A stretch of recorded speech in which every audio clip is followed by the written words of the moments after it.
Welcome into Hawk Talk, ladies and gentlemen. Alongside Gabe Sustick, I'm Chris Morales.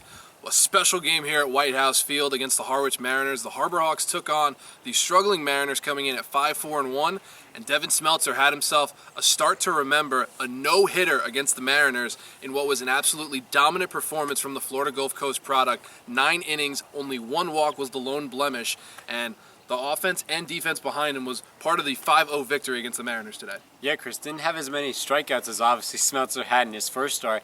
And even from that, you didn't think he would be able to top that as much as he did, but boy, was he able to do it today. Credit to his defense, though, and especially Errol Robinson, especially with his parents here in attendance today. He had a special game to help out a special day with Devin Smeltzer. With the victory, the Harbor Hawks moved to 8-3 on the season. Errol Robinson, as Gabe mentioned, went 3 for 4. Also had himself an RBI. Austin Hayes hitting in the 2-hole went 3 for 4 as well, 3 RBIs. But our Hawk Talk player of the game, no one else, Devin Smeltzer, and catching up with him was Sammy O'Brien after today's ball game. Thanks, guys. I'm here with Devin Smeltzer, obviously the player of the game, just through the Harbor Hawks' 3rd no-hitter in the history of Harbor Hawk baseball. Devin, you're covered in Gatorade orange, but that was an exciting game. Tell me a little bit about what was going on. Thank you. Behind every no-hitter, the catcher, he's the main guy there, and he called a hell of a game. And I hit my spots throughout the game, and when I missed my spots, my guys were there to make the plays. And it was fun to do.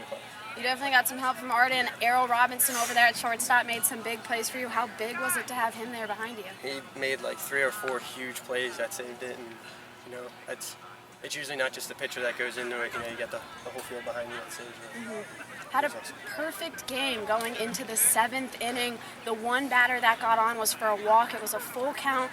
Ended up being right there in the strike zone. Looked like a strike, but what did you see? I fell behind, and I had to fight back. So I put that on me. I thought it was strike 3, but you gotta get ahead. All right, it's cold. You're from Florida. You're all sticky, covered in Gatorade. I'm gonna let you go, but congrats on the no-hitter. That's just so impressive, so cool. Congrats. Thank you. Back to you guys.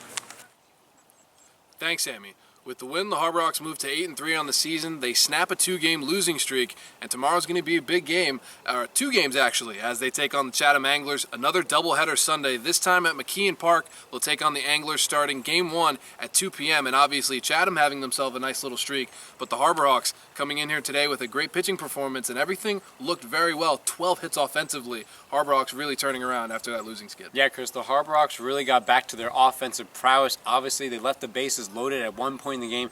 Obviously have to clean that up a little, but for the most part, a lot of times it was 2 outs in the game. They came in very clutch with their hits and runs there, and a lot of times it was really potent offense you saw from the Harbor Hawks that you've seen in the beginning of the season. They're going to have that against Chatham as well, but at the same time, the game's about Devin Smeltzer, and obviously the no-hitter is great, and at the same time, you know what Chad Gassman's thinking in the back of his head, that, hey, I didn't have to use anyone on my bullpen today. You have a lot of fresh guys in there, and especially whoever the starter will be tomorrow will be fresh as well against the doubleheader for Chatham.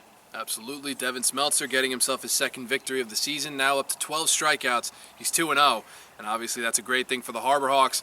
Didn't use anyone in the bullpen, and tomorrow's going to be an interesting day. Some bad weather projected for the Harbor Hawks in that doubleheader. We'll wait to see what happens. Maybe we'll have our next Hawk Talk in the rain, Gabe. No. No? You got an umbrella? No. All right then. Really? Why won't you play in the rain with me, Gabe? We'll see you next time.